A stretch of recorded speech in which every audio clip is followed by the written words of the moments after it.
Pump it up, pump it up. Trae. Oh, come on, come on. With Trae. Pump it up, pump it up.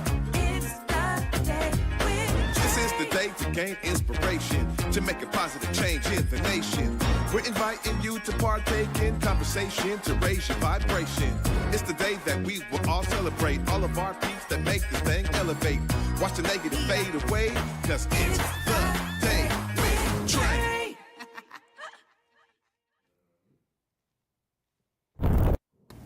Hi everyone, and happy Wednesday. Welcome to the Day with Trae. I am Alicia Crank, the guest host for this week. Trayana is in North Carolina at the NAACP conference, and I am happy to take over this week. In fact, I'm calling this day Snohomish County Takeover because my guest is the amazing, the illustrious Dr. Janice Greene. How are you, my friend? I am doing fine. Good to see you. It's absolutely very good to see you too. I haven't seen you in a while. Right? It's like we travel in the same circles. We know a lot of the same people, but you know, life is life, right? But I really was looking forward to having this conversation with you because you're running for Everett mayor and you've done a ton of other things leading up to this. So I just really wanted to give you an opportunity to talk more about why you decided to run for mayor in Everett, and even talk about, you know, some of your trajectory, your backgrounds. I know you also have done work with, still do work with the NAACP locally as well. So open floor. Okay, so I was with the NAACP, president NAACP for about 16 years or so.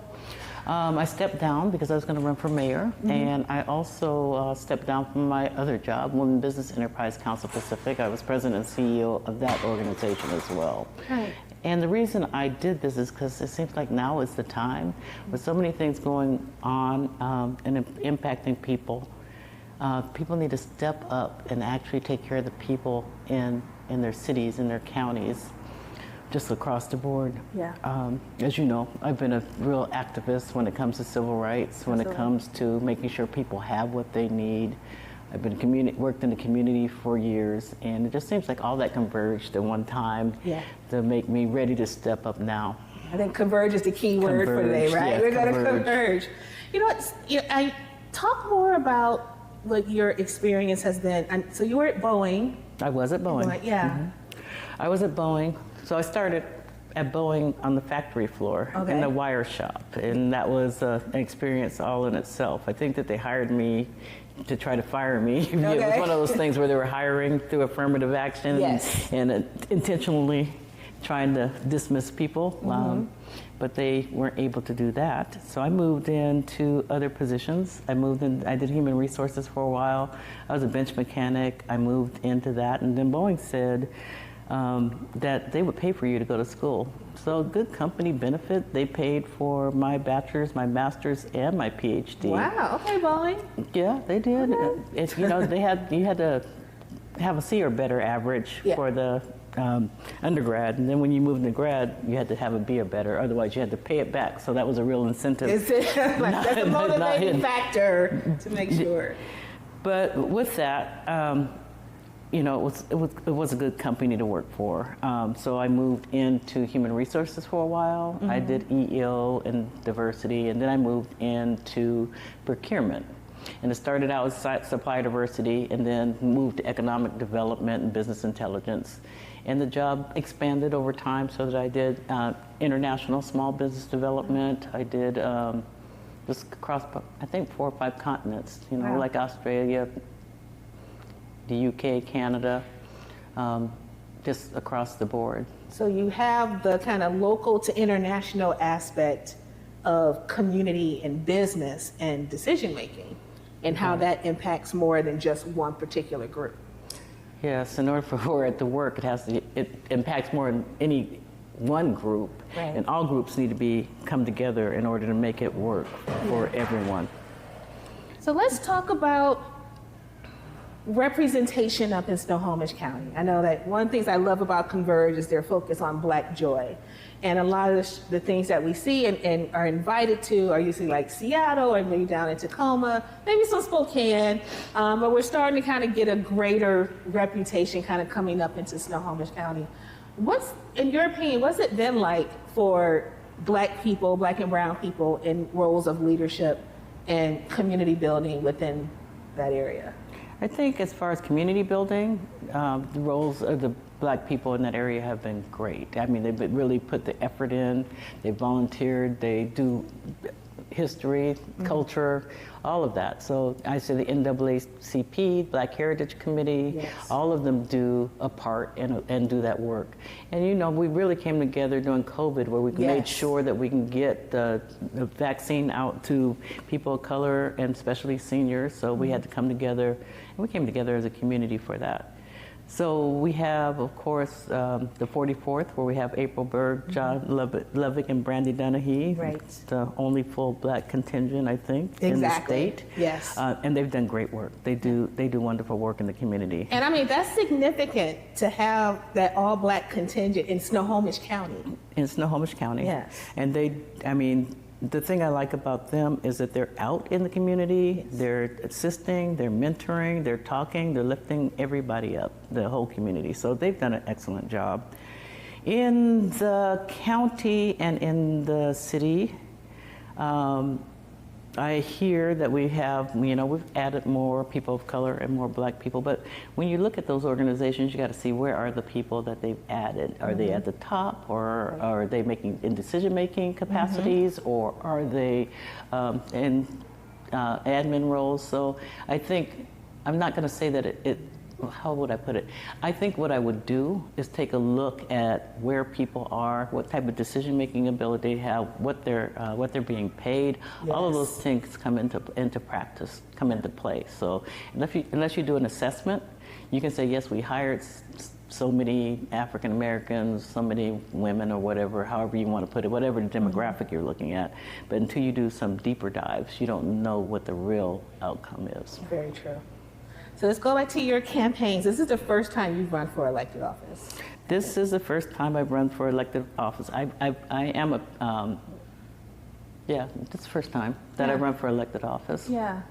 So, but you also have a primary. So that means that there's more than 2 people running for this spot. So, It's actually 4. yeah, so there's 4 of you that it got narrowed down to 2. That's correct. How are you feeling about things so far? How's it been with being out and about? And I'm feeling pretty good. I've got a couple of key endorsements. I've had the sole endorsement of the 38th LD, which is my LD, and the Snohomish County LD.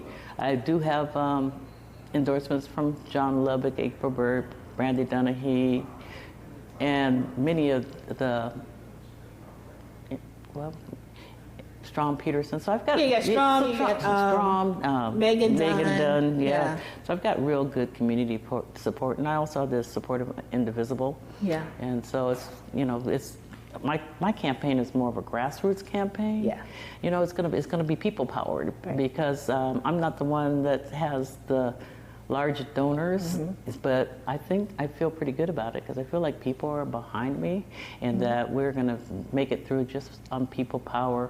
Not to say I have raised money, so you'll see some things from me, but I think people are starting to learn that money isn't everything when it comes to a candidate. You need to look at what that person stands for, what they've done, and what people do really tells the truth about who they are. I was gonna hit upon that when you were saying that your campaign is people powered, and I think that's what regardless of what side of the aisle they're on, I think that's what people want because of where we are federally in our country about with the uncertainty of things happening and seeing all these kind of arbitrary decisions being made that are trickling down. So I Like think daily, right? Daily, Every right. day you wake up, it's another. It's a different thing. Another something, yeah. And sometimes it's polar opposite. So it's not even something that's predictable. It's okay, now it's a completely different thing the next day. So I think that more people are starting to look more locally to what can they do, because they feel like they can't trust or rely on those that were elected above that level to get that going. I think you're going to have to. I think your local government is going to be your last bastion of defense. Absolutely. Those are the people that are going to take care of you. Those are the people that are, your community is going to be focused on working with. That's your school boards, your mayoral candidates, your councils, everything that has to do with you locally. Now, I'm not saying don't pay attention to what's going on absolutely nationally, should, but I think given the way that things are and the fact that things change every day, when we're talking about seniors not getting Medicaid or Right. Medicare. We're talking about not giving food to children in school. So there's so much of that going on that I think the only way that we're going to be able to combat it is if we come together as a community and take care of each other. That's going to be one of the major things. But we're still going to look for government grants and all that. But Absolutely. I think we need to start rethinking some things. Yeah, we need to talk offline about that because I work for an organization where we do support seniors at Homage. And so, we're looking, and that's the main fundraiser. It is, Medicaid, how are we going to, continue to provide services to those, in the community in Snohomish County? How do we continue to support our Black Elders group that we have up there, and now Meals on Wheels? So it's a day-to-day thing. It's a day-to-day thing. And there's some things that we may not have much control over, but we have control over our community and the people, or the community has control over. And I actually really trust our communities to step up. They've done in the past. Whenever there's a big issue or something that needs to be addressed, they'll step up. I expect them to step up too, to just take care of each other as well, because nobody wants to see that. Yeah. I mean, I talked to a woman, older woman, and she's in the mobile park home. They've doubled her rent for her space, so you're on fixed income. You're not going to get Medicaid. You're not going to get, food, help with your SNAP food, benefits, your SNAP benefits, all of that. And then, what do you do? Yeah. I feel like, and let me know if you disagree. I feel like you're in a unique position, and almost everyone that's running for an office right now is kind of in a unique position of being looked at to fix things. Like something needs to be fixed, right? Nothing financially needs to be fixed. It's not just someone just taking the mantle and taking it on. And again, it has to do with a lot of the federal cuts, even the ones before, this year. And I know that in Everett, you guys had a levy lift that was on the ballot last year, and it failed. The voters said no, and that's their right to do it. But of course, that had consequences as well. And I feel like that's going to be one of the things that people are going to be looking to anyone that's running, but you too. How are you going to address those concerns with people on top of the platform that you already have, which is great, but now unfortunately it is interwoven with all the financial issues that are here now and probably to come? Yeah, so to fix it, there's not going to be a person that can come in and fix it. And that's what Trump said, only I can fix it. I would never, it's not only I can fix it. It's a matter of engaging the community, having a strategy, being able to put your plans into place and have people work on those plans. This is what I was talking about when I said having community first, because I would bring community in early on so we could look at everything and see what it is, see what Everett residents want and need, see what's available in the budget, see how we decide as a community what it is that we want to pay for. We have capital projects, huge capital projects that are going on. So the capital projects, as things change, like I know, that in the plans you made in 2022, 2023, or 2024 even may not even work anymore. What's changed, the finances changed, there's just been so much change. You have to be nimble enough and flexible enough to address what's happening in the moment. You can't continue to rely on the research you did in 2021 or 2022 and expect that it's going to pan out the same, because everything changed in 2020. And I think, and in my opinion, I think that was part of the problem across the board, was that there wasn't that nimbleness, that pivot to say, okay, things are not as they were pre-pandemic. The climate has changed, the way that we do things have changed, but if you're not changing with it, well, we can't afford to. Like you said, post-pandemic, things change. After this last election, things have been changing rapidly, like every day something in the last 6 or 7 months. And it's hard to plan when you have that type of activity going on, but I think that you need to always consider it and look at what you've done and see whether those plans actually will work for the future. If they don't work for the future, instead of trying to get back to plan, you need to get people together and revisit and replan. So as far as fix it, that's a big we. It is a big it's a we. big us. And It's all that's of a us. mindset, right? For some folks, oh, just go in there and fix it. Like, it's not that easy to do. It has to be a collective effort, and there has to be buy-in. There has to be buy-in, you know, but we need to bring together in Everett, we need to bring together labor. You know, they have a big voice. Yes. We need our education systems, our industries, our landlords. Everybody that's a stakeholder needs to be at the table at the beginning of making these plans. Nobody gets everything that they want, of Absolutely. course, Right. but when you have everybody at the table, at least you can talk it through and see what's the best for the majority of the people. Not to say that you're not going to keep on, I mean, people have the things that they want to continue to work on, but you have to have some kind of say, they have to have some kind of say so. How are they going to, I mean, because, you know, the labor is going to be different than industry, and the developers are coming in. Absolutely. And so you've just got to bring all those voices Yeah. to the table. And even like land use and zoning. I'm gonna plug this right now for any black or brown person that's in Everett, in Snohomish County, or anywhere. You need to be, signing up to be on planning boards, because that's where zoning happens. That's where land use happens. So that when we're trying to advocate and build for affordable housing or another, zoning starts there. And Yeah. you can start to lay that in early on instead of it being reactive. Yeah. Yeah. So we have Demi Chatters, who's on our planning commission, Yes. which is another really bright black woman. Really happy to have her there. But you're absolutely right. I tell people, if you want to make a difference in your city, just don't sit back and talk. You can be on a commission. You can be, you know, a director. You can actually volunteer your time Yes. in key positions where they make decisions, rather than sit back and just, you know, talk. Yeah. Actually get out there and be part of your community. And that's the same with a lot of our nonprofits that Absolutely. they've been hanging in here really hard and heavy, and they've been supportive over the years. Yeah. Like the Community Foundation of Snohomish County, you know, Yes. they've been right there working for equity across the board. Let's lighten it up a bit. Okay. Tell people what's happening in Everett that they should come up and visit. Well, Everett they just finished Salty Sea Days. That was good. We do, I mean, and there's a farmer's market that's downtown Everett. If you go to the port of Everett has done an excellent job Yes.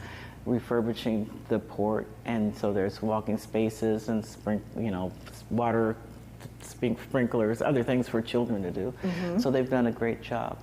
I think the other thing about Everett, you may want to come is to some of our parks. You know, there's activities going on at some of the parks. There's soccer. Legion Park is one of my particular favorites. The Arboretum there is absolutely Yes. gorgeous. All run by volunteers, and Okay. so it's beautiful. So I would say come up to Everett.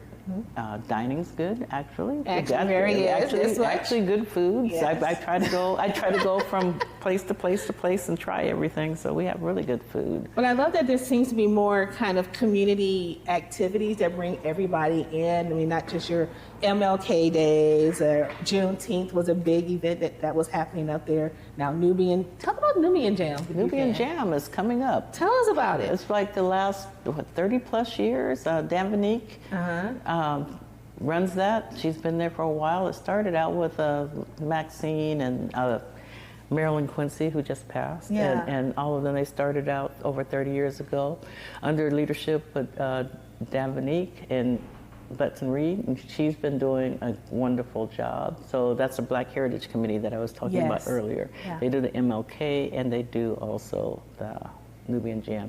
Nubian Jam is fun. Yes. It's, you know, you come out, you learn about history, you've got music, you've got the kids have a place to play, and vendors. It's just grown over the years, and it's a wonderful, day. You can go there and be there for the day and have a great time.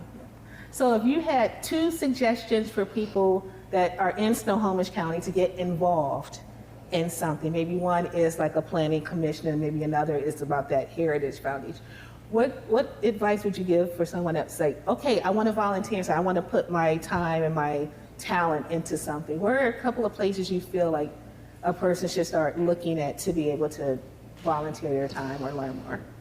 But it really depends on what your interest is, but I would go to the Snohomish County website and look what boards and commissions they have open. I would do the same with the Everett website, the boards and commission. My personal bias is to go for the ones that are decision-making, more decision-making committees rather than advisory committees. I feel that. I was on Edmonds Planning Board for 6 years. I totally agree with that.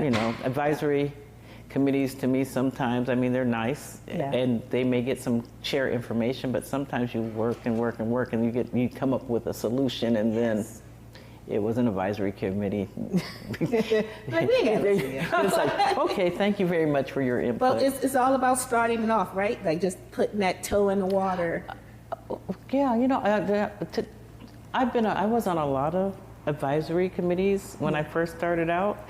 So that's a good place to go and learn the ropes and the ins and outs of what goes on. So I said that I prefer, at this point, I prefer either making decisions. Yes. But sometimes there's a path to that. So if you have passion about arts, or if you have passion about your city's parks, those type of things, if there's a commission, something that aligns with what your passion is, I would say go for it.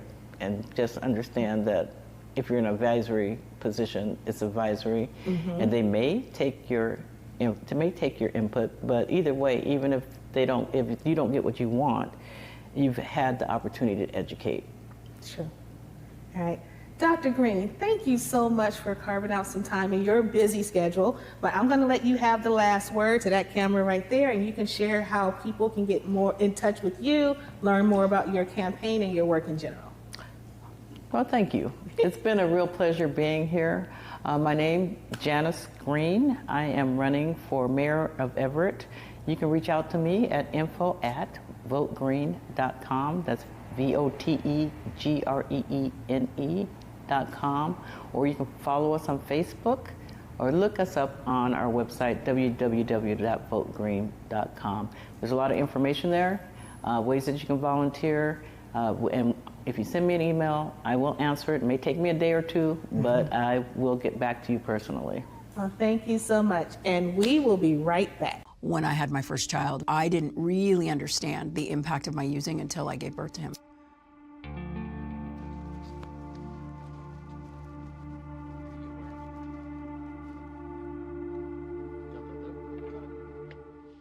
I worked in weapons department in the Navy. That's a work hard, play hard kind of place. It very much became apparent that I had a substance use disorder. Nobody asked me if I was okay. It was just medications that were thrown at me for so many years. I had some dental work done, and pain pills were introduced. It flipped a switch that I didn't see or know or understand. The first time I recovered, my dad was the rock. When he died, I had a severe relapse. It was one of the darkest times in my life, because I had a taste of what recovery could feel like. A lot of shame came in. And the grief about it was so huge that I would have to drink to deal with what it felt like to be in my body. I had lost the military career. I didn't have a place to stay. I was out of work.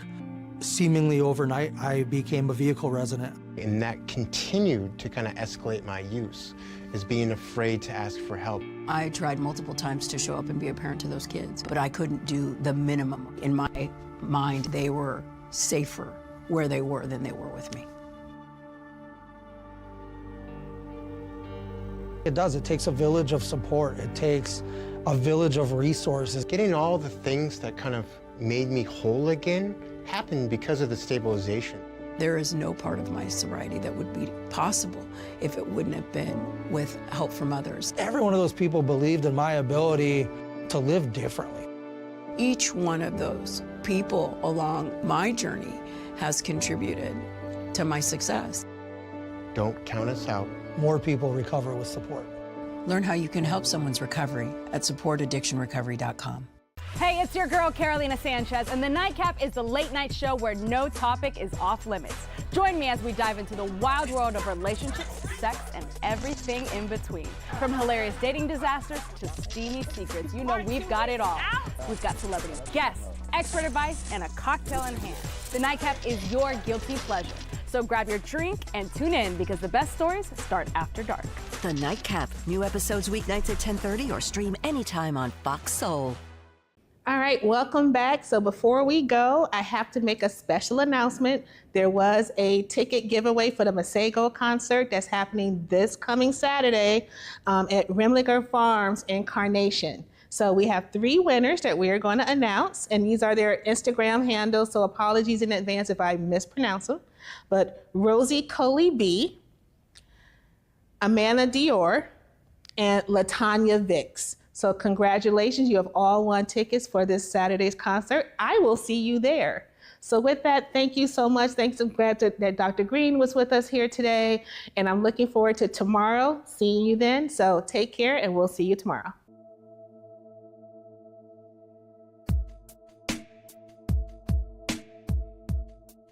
Converge Media produces culturally relevant content for Black and urban audiences. Our coverage is raw, transparent, and objective, praised by community leaders, government officials, and residents. Support Converge Media today via Venmo, Cash App, or PayPal at Converge Media.